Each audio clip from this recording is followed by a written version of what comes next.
Hola, ¿qué tal? Feliz noche. Como siempre, es un placer estar con todos ustedes a partir de este momento. En nombre de todo el equipo que me acompaña, muchísimas gracias por permitirnos entrar en sus hogares. Bueno, vamos a hablar esta noche sobre nuestra principal fuente de ingreso, que sigue siendo el petróleo. Cómo van estos cambios que están planteados dentro de la reforma de la ley de hidrocarburos que se está dando en estos momentos en la Asamblea Nacional. Pues efectivamente, ¿qué contempla ese tutelaje que evidentemente está haciendo el gobierno de los Estados Unidos sobre el petróleo? ¿Qué porcentaje además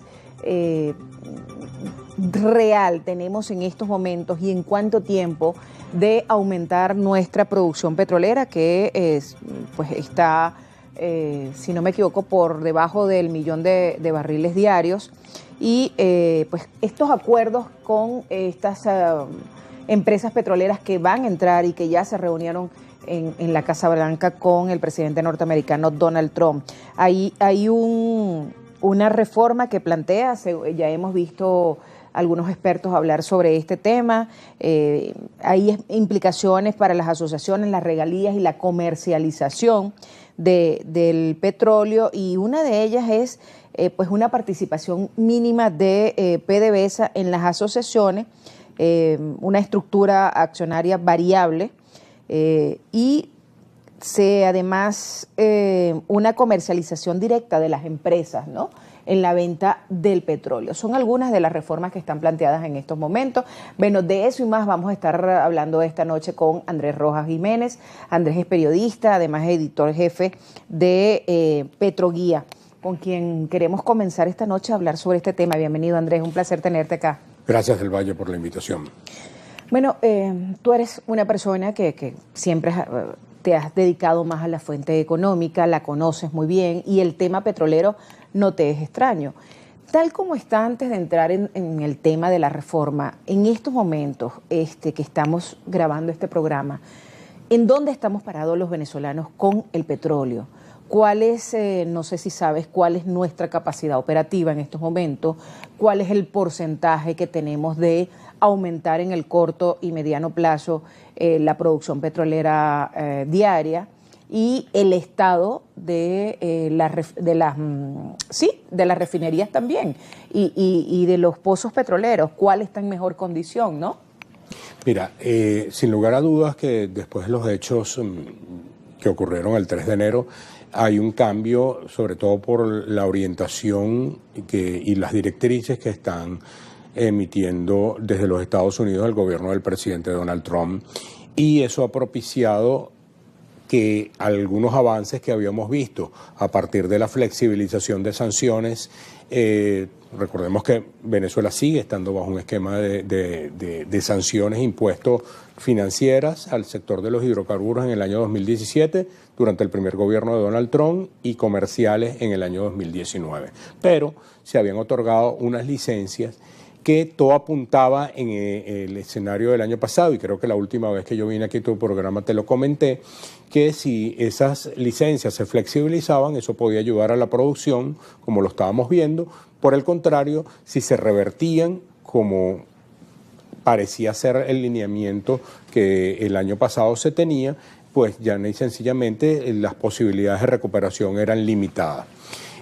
Aun cuando desde el Ejecutivo Nacional se estaban haciendo distintos esfuerzos para tratar, digamos, de evadir o de zigzaguear, por darle un término, a las sanciones. Eso cambia dramáticamente con justamente el 3 de enero, y hoy estamos viendo, por un lado, una tendencia a flexibilizar las sanciones, e incluso se habla de un levantamiento completo por parte del gobierno de los Estados Unidos.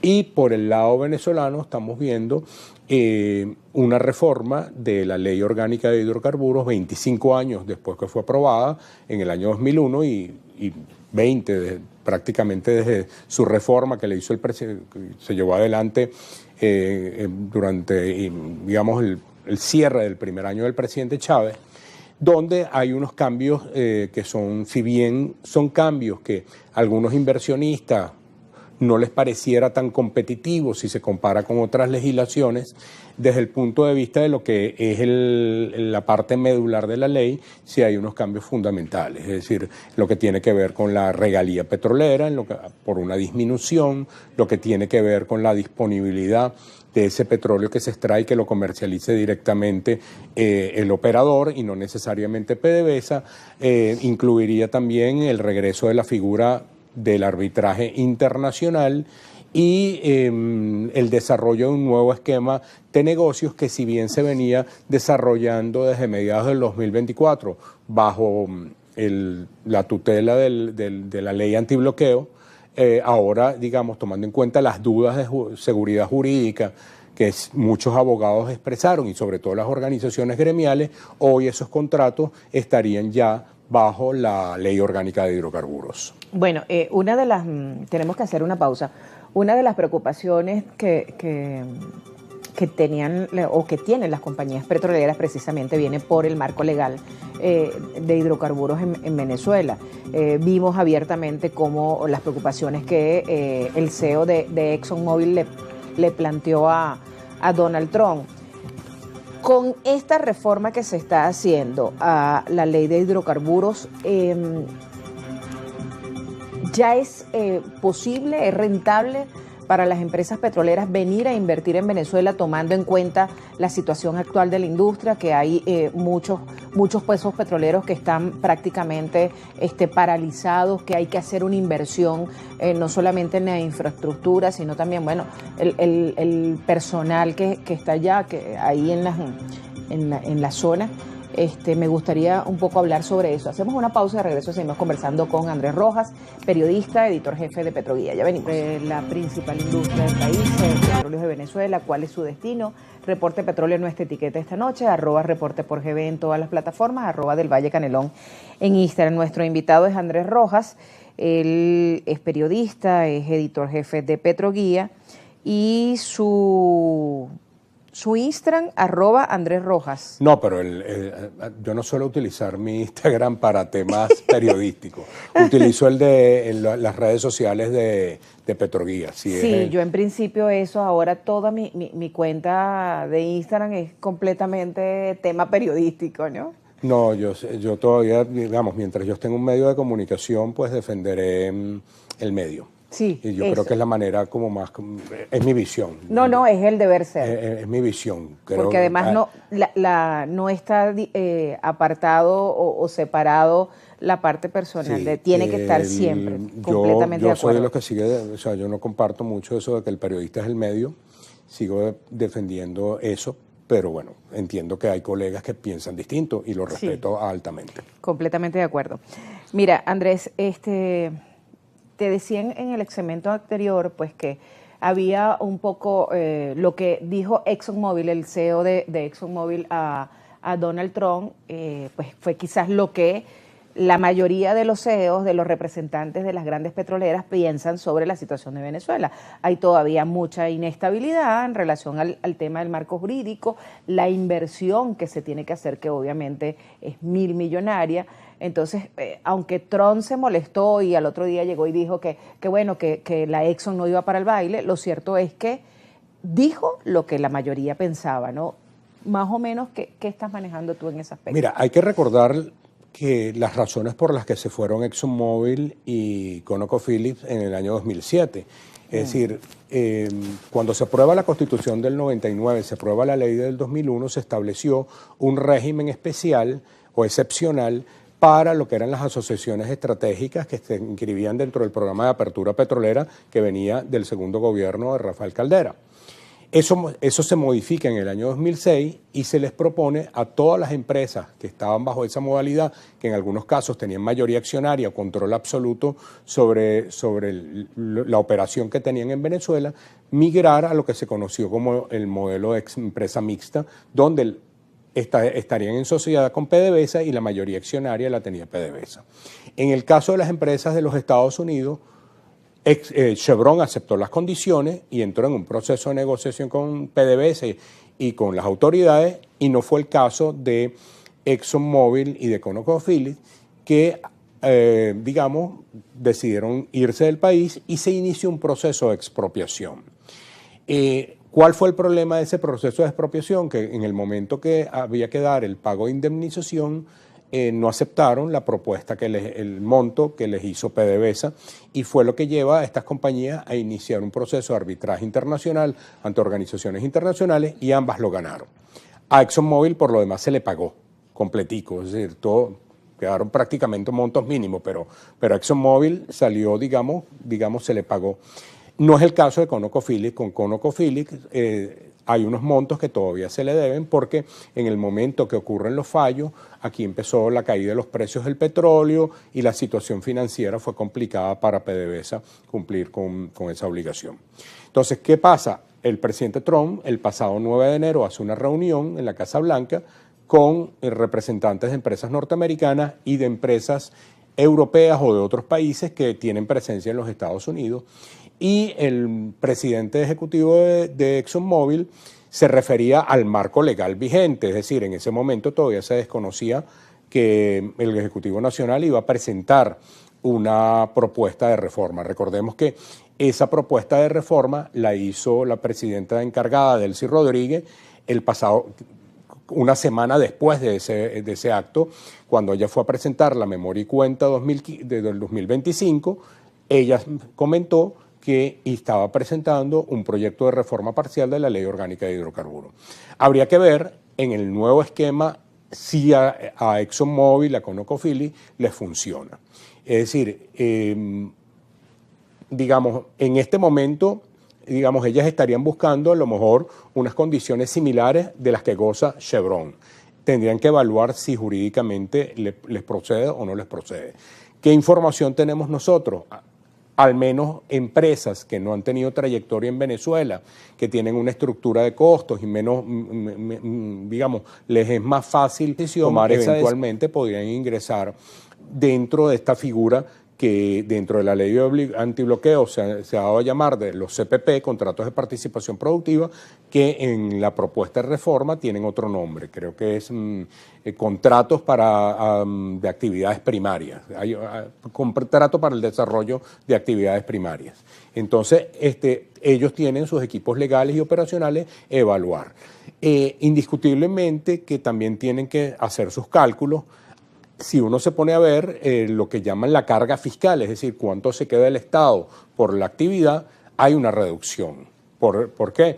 Porque, digamos, de la regalía del 30% no es que desaparece, pero se establecen dos excepciones o dos condiciones. Hay la posibilidad de que en algunos casos baje a 20% y en los casos de empresas mixtas puede incluso reducirse a 15%. Andrés, tenemos que hacer una nueva pausa. Me gustaría saber tu comparación, cómo ves tú con la actual reforma, con la actual ley de hidrocarburos que tenemos vigentes, que data la reforma del año 2001, como bien tú lo señalas, cuando estaba pues Hugo Chávez, y que fue contrariamente, se revirtió todo lo que fue la apertura petrolera, y este cambio que se plantea en estos momentos. Están hablando y están criticando que, bueno, que se le está dando al traste con toda la reforma que impulsó Hugo Chávez en su momento en toda la parte petrolera. Hacemos una pausa y ya regresamos para seguir esta conversación con Andrés Rojas Jiménez. Ya venimos. Corte Petróleo, nuestra etiqueta. Estamos hablando sobre los cambios dentro del marco petrolero venezolano, qué tanta implicación hay con el tema de la comercialización del crudo, la regalía. Nuestra conversación la sostenemos con Andrés Rojas Jiménez, periodista, editor jefe de Petroguía. Te dejaba una interrogante, Andrés, un poco lo que es la reforma, la reforma de hidrocarburos que está vigente, que es la que se está empleando para todos los negocios hasta este momento, y la que está planteada en la Asamblea Nacional, ¿no?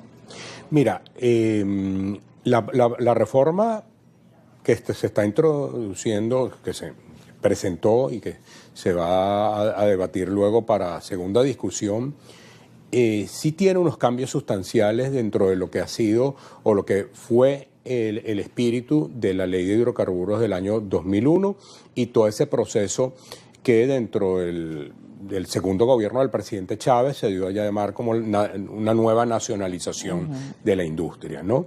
Y básicamente, es decir, dentro del todo hay distinta literatura, incluso editada por el propio Ministerio hoy de los Hidrocarburos y PDVSA, referida a ese legado del presidente Hugo Chávez. Entonces, ahí hay unos cambios fundamentales. Ahora, por ejemplo, con respecto a la regalía, con respecto a la participación que pueden tener las empresas transnacionales y nacionales privadas dentro de sociedades con PDVSA, el tema del arbitraje internacional también fue un punto en su momento, hace ya casi 20 años, bastante medular en la defensa del gobierno del presidente Chávez, pero las realidades también cambian. Y es un poco lo que desde hace tiempo las organizaciones gremiales en las reuniones, digamos, cuando empezó todo el proceso de buscar las maneras de cómo levantar la producción, viene señalándole tanto al Ejecutivo Nacional como a la propia PDVSA. Es decir, tienes prácticamente todos nuestros vecinos son petroleros hoy día. Tienes marcos legales muy competitivos. Entonces, donde las opciones de inversión no era como en el pasado que Venezuela está sola. Es verdad que Venezuela tiene las reservas más grandes, pero al mismo tiempo esas reservas necesitan pues inversión. Entonces, claro, cuando se hacen los cálculos, tanto hechos fuera del país como dentro del país, Venezuela parecía con la carga fiscal más fuerte entre todos los países, no solamente de América Latina, mundialmente. Entonces ahí es donde estaban pidiendo unas mejores condiciones, un control operacional por parte del socio, es decir, de que el control no fuera de PDVSA, sino que el control fuera del socio y que lo que hubiese con el Estado fue una parte regulatoria y de supervisión. Entonces, esta ley, si bien no satisfacamente a los inversionistas, porque no se compara con la regalía, por ejemplo, que se paga en otras naciones, al mismo tiempo, y también hay una crítica por parte de gente vinculada con el chavismo, porque es apartarse de lo que fue el pensamiento, indiscutiblemente que al menos intenta aproximarse a lo que han sido el planteamiento de las organizaciones gremiales que hacen vida dentro del sector de los hidrocarburos en Venezuela. Ahora, Andrés, ¿cómo ves tú la participación de Estados Unidos? Hemos visto las declaraciones de Donald Trump, que Venezuela va a ganar muchísimo dinero y por supuesto con esto también va a ganar Estados Unidos, ¿no? Que ahí va a sacar su tajada en todo este tema. ¿Cómo ves tú ese tutelaje, que está muy de lleno, pareciera, en todo lo que tiene que ver con la producción en estos momentos petrolera de Venezuela? Más allá del tema petrolero, hay un tema de visión geopolítica, claro, que está estableciendo el presidente Trump y que marca pues una acción contra lo que es el multilateral, lo que llaman ese esquema multilateral, ¿no? Donde él quiere reducir la presencia que en los últimos años ha tenido Rusia y China. Y que recordemos que son empresas de ambos países, incluso empresas públicas de ambos países han estado en sociedad con PDVSA y siguen estándolo. Entonces ahí, digamos, está esa visión que tiene el presidente Trump de querer que América sea toda nuevamente bajo esa mirada prioritaria de los Estados Unidos, y lo ha dicho públicamente. La reciente intervención de Davos pues es un ejemplo. Quedó evidenciado completamente.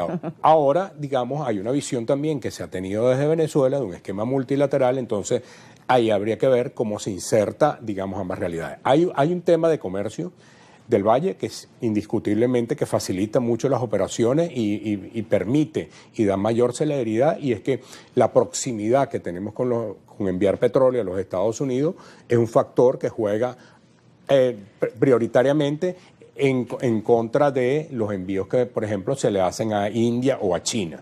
Entonces, tradicionalmente, antes de la imposición de sanciones comerciales a PDVSA en el año 2019, Estados Unidos había representado el principal receptor del crudo venezolano.